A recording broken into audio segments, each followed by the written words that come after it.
박준영 해양수산부 장관 후보자도 논란에 휩싸이고 있는 인물입니다. 어떤 인물인지 영상 잠시 보시죠. 예, 반갑습니다. 해양수산부 차관 박준영입니다. 지난해 코로나19 등으로 인해서 미국 향 수출 분량이 증가하고 이에 따라서 수출에 필요한 선박을 구하지 못하는 상황이 있었습니다. 박준영 후보자의 경우는요, 이 본인보다는 이 후보자의 아내가 논란이 되고 있는데요. 박 후보자가 주영 한국 대사관에 근무할 때 영국에서 이 고가의 도자기들을 대량으로 구입해서 세관 신고를 하지 않고 입국을 했습니다. 그 이후에 이 사온 도자기를 이 박 후보자의 부인이 운영하는 카페에서 돈을 받고 판매를 한 사실이 지금 의혹으로 제기가 된 겁니다.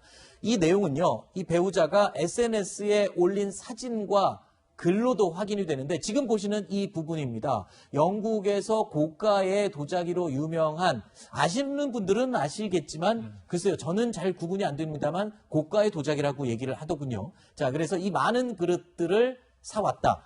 과연 외교관 이삿짐을 통해서 들어오면 세관 검사를 하지 않는다는 걸 이용한 건지, 탈세의 의도가 있는 건지, 이런 부분들이 또 의혹으로 제기됐죠. 자, 그건 뭐 본인밖에 답할 수 없겠습니다만 네. 지금 우리가 합리적 의심으로 보기에는 너무 많잖아요. 네. 이게 개인이 쓰기에는 너무 많고요. 네. 저건 아예 그냥 뭔가 이 엄청난 소장품을 위해서 수집했는지 모르겠으나 네. 문제는 외교관 이삿짐은 정말 고가, 보석이라든가 자동차 외에는 과세하지 않아요. 네. 그래서 세금 없이 들어왔습니다. 네. 그럼 소장품이라고 치자고요. 네. 문제는 저것을 그 배우자가 카페를 운영했는데 네. 거기서 팔았어요. 모르고 팔았다 이렇게 얘기를 지금 하던데. 모르고 팔았다고 하는데, 자, 무관세로 들어와서 국내에서 팔았다. 그럼 수익을 얻게 되는 거잖아요. 이걸 몰랐다 그러면은 공직자의 상식에 맞겠습니까? 그렇군요. 배우자 일이라 하더라도 네. 이것을 또 이제 남편이 알았다면 네. 그건 정말 뜯어말려야 될 일이죠. 근데 이것을 소셜 미디어에다가, 소셜 네트워크에다 올렸습니다. 네. 뭐냐면 내가 미쳤다. 왜 이렇게 많이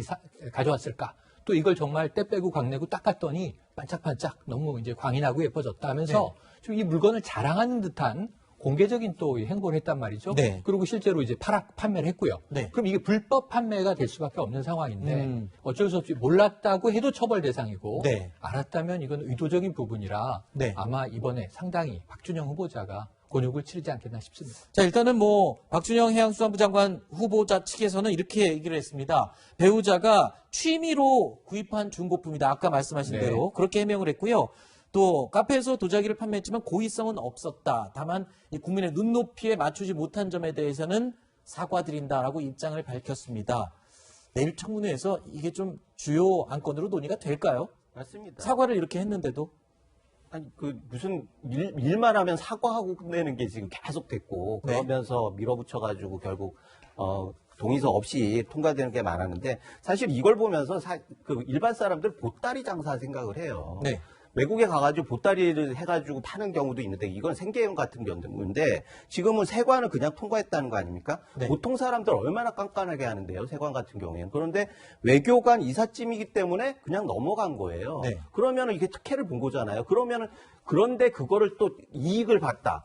외교관은 사실 외국에 가는 우리나라의 얼굴입니다. 그런데 그걸 한꺼번에 하는 것도 국익에 반할 뿐만 아니라 와가지고 이익을 내면서 국민들을 또 허탈하게 만드는 거죠. 이런 상황이 계속 비춰지는데 제가 언론에서 봤을 때 내가 미쳤다 이렇게 했을 때 난 반성의 얘기인 줄 알았어요. 네. 그런데 예전에 그런 얘기를 하고 그 다음에 뭐 형식적으로 얘기를 했지만 반성의 얘기가 없어요. 그런 네. 면에 있어서는 이 부분에 대해서는 확실하게 국민 감정을 건드리는 거다라고 하는 부분을 확실히 본인이 아셨으면 좋겠습니다. 네. 그 SNS에 이 박 후보자의 부인이 올렸던 그 사진을 잠시 보실까요? 이 사진이 이제 본인이 SNS에 올리면서 그런 글을 썼죠. 도대체 얼마어치를 산 거야? 내가 미쳤어. 라면서 당시에 샀던 그릇들을 이제 사진으로 올렸던 내용. 이 내용이 이제 근거가 되면서 이 논란의 그렇습니다. 발단이 됐습니다. 과연 저 양의 그릇들과 도자기들이 과연 취미로 한 것이냐, 아니면 외교관의 짐은 검사하지 않는 점을 악용한 것이냐, 또는 이 판매를 했을 때 탈세 의도가 있었는지 여부까지도 내일 청문회에서 집중 논의가 될 것으로 예상이 됩니다. 네, 이 부분은 좀 짚고 가야 되는 건데. 네, 짧게 한마디 해주실까요? 지금 사진에 보이는 저 도자기가 취미로 살 정도로 양이 네. 합당하냐, 네. 그다음에 고의성이 없었다고 이야기를 하는데 이 내용이 합당하냐, 네. 잘못한 거잖아요. 네. 잘못했으면 잘못했다고 깔끔하게 시인하고 그렇죠.